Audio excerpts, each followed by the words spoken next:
Terima kasih Anda masih bersama kami di Kompas Petang. Saya Cynthia Rompas. Saudara, tim advokasi untuk demokrasi yang juga kuasa hukum Del Pedro CS menyatakan dengan pelimpahan berkas perkara kliennya ke kejaksaan, maka sudah tidak ada lagi urgensi penahanan terhadap Del Pedro Marhen.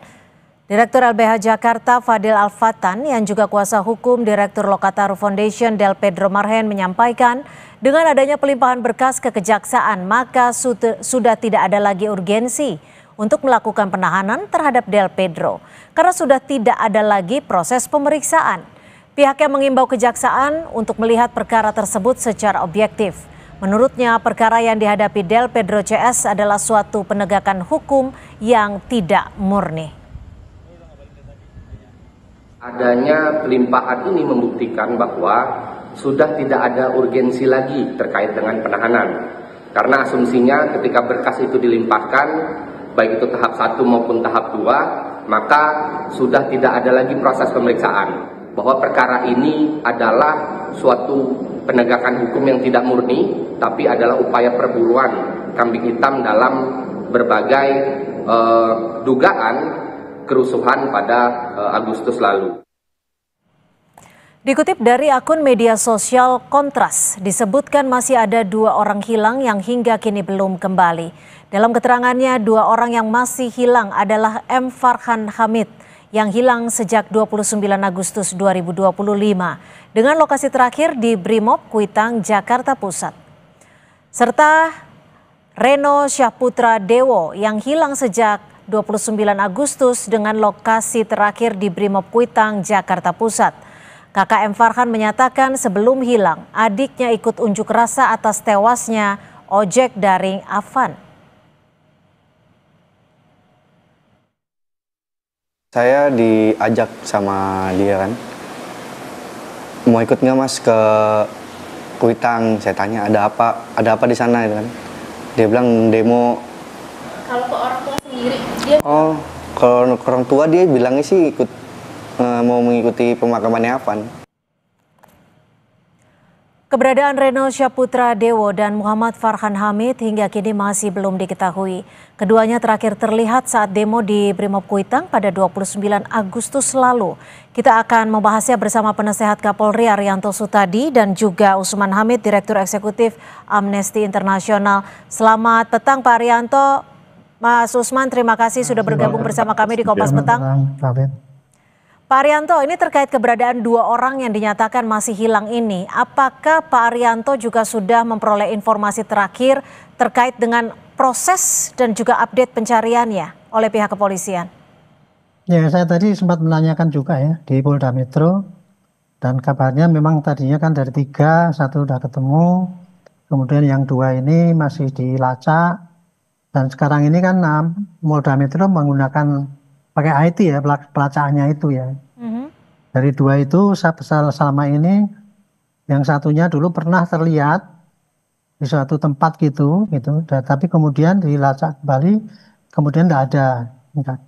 Nah kalau yang satu itu sama sekali belum pernah terlacak dari IT itu. Sehingga ya sampai sekarang masih tetap didalami terus, tapi sampai sekarang belum ada hasilnya untuk yang 2 itu. Jadi artinya untuk Farhan dan Reno tidak ada deteksi keberadaan. Apakah dari ponselnya bisa dideteksi keberadaannya, Pak Arianto? Saya tidak tahu persis ya, saya tidak menanyakan ke situ. Hanya tadi mengatakan bahwa yang satu itu sempat terdeteksi ya dengan pakai pencarian jejak melalui IT ya. Itu pernah terlihat di satu tempat gitu ya. Gitu. Dan kemudian, tapi kalau yang satu lagi belum pernah sama sekali terdeteksi dari itu. Itu terakhir terlihat di mana terdeteksinya Pak Arianto? Dan ini Reno atau Farhan? Sama kan dua-duanya sama dari Kuitang itu ya. Betul, saya nggak begitu tahu, Mbak. Okay. Sorry, saya nggak menanyakan sedetail itu. Tapi terakhir terlihat informasi yang Pak Arianto dapatkan apakah di Kuitang atau sudah ada di daerah lain? Enggak, di tempat lain. Di tempat lain. Ya. Di mana itu lokasinya Pak Arianto? Enggak tahu saya, karena penyidik kan nggak beritahu. Oke. Hanya dia pernah terlihat dari rekaman IT yang ada. Baik, Mas Usman, kalau dilihat ini kan hampir 2 bulan ya, 1 bulan lebih. Apa yang salah dari proses pencarian ini? Apakah memang prosesnya yang bisa dikatakan rumit atau ada hal yang belum dilakukan sehingga dua orang ini masih hilang?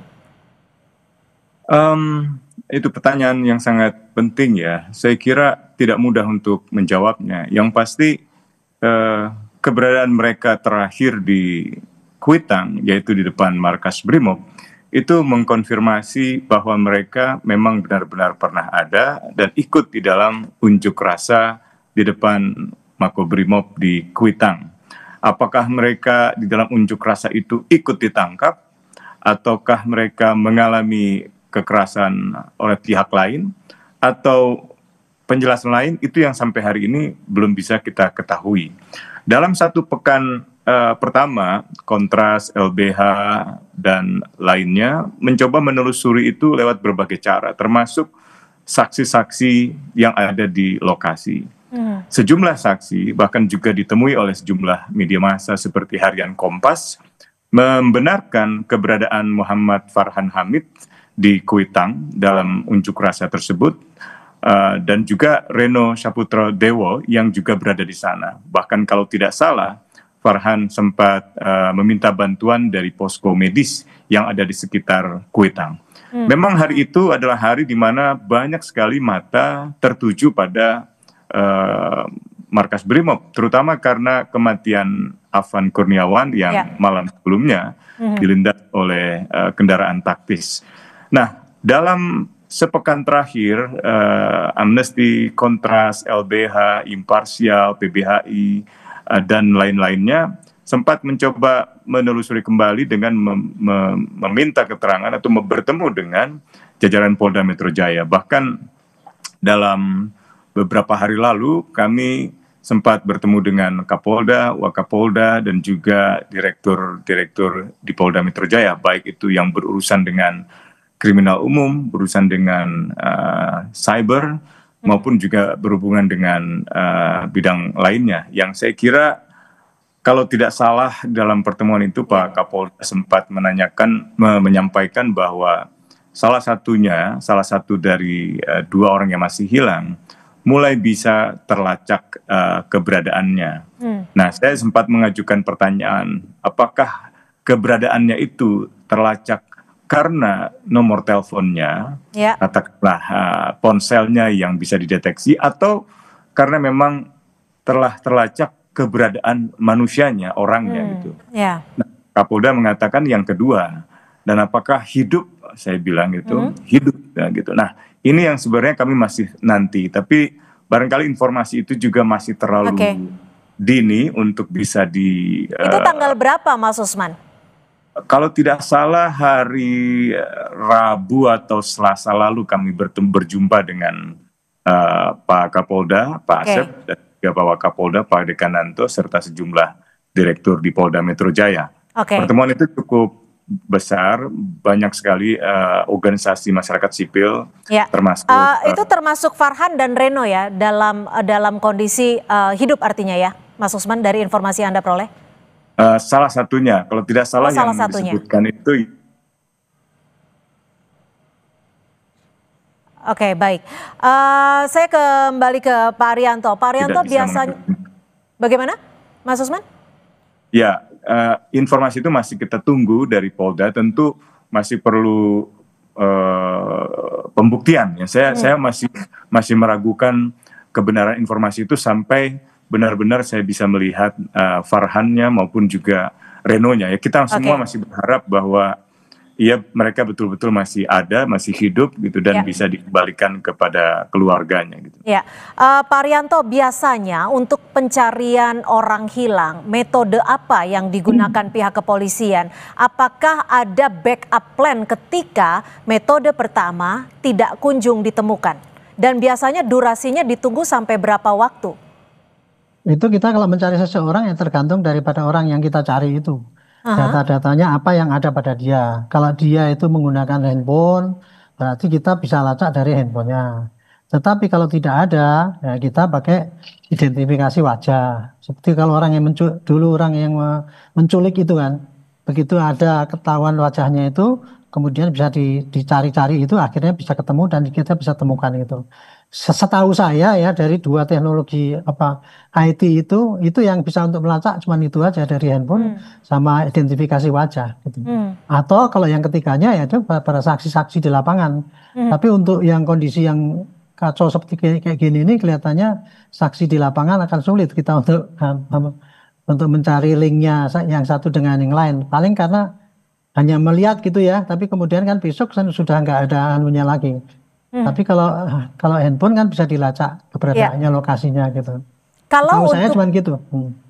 Pak Arianto, kalau untuk sebelumnya ada orang hilang juga yang akhirnya ditemukan, itu menggunakan metode pencarian seperti apa? Dan apakah metode itu sudah digunakan untuk pencarian Reno dan Farhan?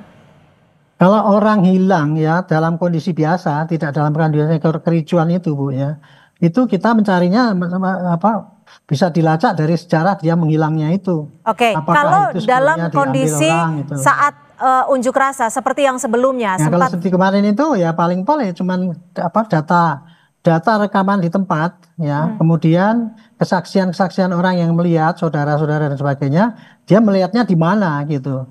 Tapi nggak seperti kalau kita orang yang diculik itu ya, kita kan mencari siapa yang sering ke situ datang atau kenal apa-apa, ada urusan apa dan sebagainya. Kita kan bisa memprediksi kira-kira itu dibawa kemana gitu.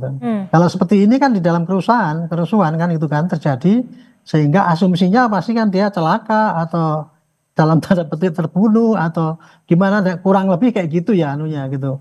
Sehingga kesaksian untuk pendeteksian itu sangat tergantung kepada saksi yang melihat saat itu. Dan kemudian rekaman daripada CCTV yang ada kalau bisa gitu. Dan kemudian kalau dia pakai handphone ya paling kemana dia keberadaannya bisa dilihat daripada handphone itu. Oke, Mas Usman. Baik, Mas Usman, kalau melihat situasi seperti ini, hilang saat melakukan aksi unjuk rasa di akhir Agustus lalu, siapa yang bisa dimintakan pertanggungjawabannya ketika kedua orang ini lokasi terakhirnya terlihat di Makobrimob? Ya tentu tanggung jawab pada negara, pemerintah gitu ya. Dan secara khusus merupakan tanggung jawab dari kepolisian selaku pelindung masyarakat gitu. Nah sekarang kita berharap bahwa proses penyelidikan di kepolisian juga bisa dijelaskan kepada publik secara transparan.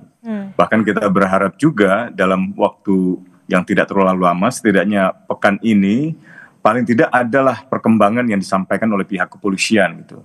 Karena dalam satu pekan pertama ketika mereka hilang, saya cukup skeptis karena telepon seluler mereka berdua itu mati persis di lokasi kejadian gitu. Artinya tidak ada lagi jejak yang bisa kita ketahui gitu. Meskipun belakangan kasus Bima yang ditemukan di Malang kalau tidak salah, itu memunculkan harapan ya bahwa bisa saja handphonenya tertinggal, terjatuh gitu. Kan di antara sekian banyak orang yang terlibat di dalam aksi demonstrasi, ada yang damai, ada juga yang menggunakan kekerasan, tentu situasinya tidak terkendali. Bisa saja telepon seluler itu terjatuh, bisa juga telepon seluler itu hilang. Tapi dalam skenario yang terburuk bisa saja mereka terbunuh gitu oleh situasi yang memang ketika itu sangat panas di depan Makobrimob di Kuitang gitu. Nah, informasi yang kami ketahui sepekan terakhir ini cukup memberi harapan itu, meskipun kami masih merasa sebaiknya Polda yang menjelaskan kepada publik bagaimana informasi yang mereka dapatkan, karena mereka lah yang melakukan penyelidikan dan penelusuran informasi tentang keberadaan mereka dan juga nasib mereka. Oke. Mas Usman, kalau tadi Anda menyebutkan bahwa berbagai kemungkinan bisa saja terjadi, bisa juga terjadi akibat terbunuh kemungkinan saja. Lalu jika ada kemungkinan tersebut, bukankah seharusnya bisa diketahui keberadaan jenazahnya? Nah, itu yang sering kali muncul dalam pertanyaan tentang kasus orang hilang gitu. Kita tidak pernah bisa menyimpulkan orang yang hilang itu terbunuh, mati, karena tidak pernah ada jasadnya maksud saya. Tapi juga kita tidak bisa mengetahui nasibnya itu hidup atau mati gitu. Dan keberadaannya pun kita tidak bisa ketahui. ini satu kasus yang sangat spesifik, sangat unik, yang berbeda dengan kasus kematian atau penyiksaan atau penculikan biasa. Ini kasus yang bisa dikatakan mengandung pelanggaran hak asasi manusia yang berlapis gitu. Orang tidak bisa berkomunikasi dengan keluarga, orang tidak bisa mengakses pengacara, atau orang tidak bisa mengetahui hal-hal yang ada di luar dunianya, rohaniawannya, keluarganya, dan seterusnya. Jadi saya tidak bisa mengambil kesimpulan yang konklusif, yang final gitu ya. Apakah ia benar-benar masih ada dan hidup? Tentu itu harapan kita semua, ia ada dan masih hidup gitu. Tapi saya juga nggak bisa memastikan bahwa mereka misalnya terbunuh, karena belum ada semacam circumstantial evidence gitu, bukti-bukti yang setidaknya bisa menunjukkan bahwa mereka benar-benar katakanlah terbunuh misalnya. Yang pasti investigasi Kontras, LBH, termasuk investigasi harian Kompas menunjukkan bahwa memang mereka benar-benar ada. Di kepolisian juga demikian, hasil pelacakan ponsel mereka, mereka benar-benar ada di lokasi dan mati nomor teleponnya di hari keberadaan 29 Agustus 2025. Pak Arianto, jika memang negara seharusnya bertanggung jawab, dalam hal ini juga pihak kepolisian, lalu seperti apa pertanggungjawaban yang sudah dilakukan khususnya dari Polri sendiri, dan seperti apa bentuk transparansinya? Ya, jadi itulah beratnya tugas polisi ya. Polisi kadang-kadang dikasih kewenangan banyak banget gitu ya. Wah, dia berlomba-lomba mencari kewenangan. Tetapi di belakang itu kan dimintai tanggung jawab. Nah, kalau ada orang hilang itu ya polisi harus bertanggung jawab itu. Dia harus bisa menjelaskan orangnya itu hilangnya kemana, apa mati, apa diculik, atau kemudian dihilangkan kan gitu. Itu tanggung jawab polisi untuk menjawab gitu. Tetapi kepada kasus-kasus kalau dihilangkan itu, pihak mana yang menghilangkan, Pak Arianto? Ya itu ya kemungkinan kan ada juga orang yang tadinya itu mungkin membunuh kemudian dihilangkan oleh yang membunuh, itu kan bisa aja. Kan bisa itu kemungkinan terjadi. Tapi intinya gini, pada orang yang hilang itu jelas itu menjadi tanggung jawab daripada aparat keamanan, karena memang tanggung jawabnya itu. Kalau seandainya dia tidak bisa menemukan itu ya, paling tidak dia bisa menerangkan ini kira-kira hilangnya kenapa, yang dijelaskan. Kalau dia tidak bisa menemukan, dia hanya bisa menjelaskan sejauh ini loh yang sudah kita kerjakan gitu ya. Ini bukti-bukti yang kita dapat, kemudian kita kerjakan. Kalau ada bukti tambahan silahkan minta. Ya kira-kira segitulah anunya. Baik, jadi dibutuhkan transparansi dan juga update terbaru agar masyarakat juga bisa mendapatkan informasi. Terima kasih Penasihat Kapolri Pak Arianto Sutadi, dan juga terima kasih Mas Usman Hamid, Direktur Eksekutif Amnesty International, sudah berbagi perspektif. Selamat sore. Selamat sore Pak Usman. Saudara, informasi lainnya, Rismon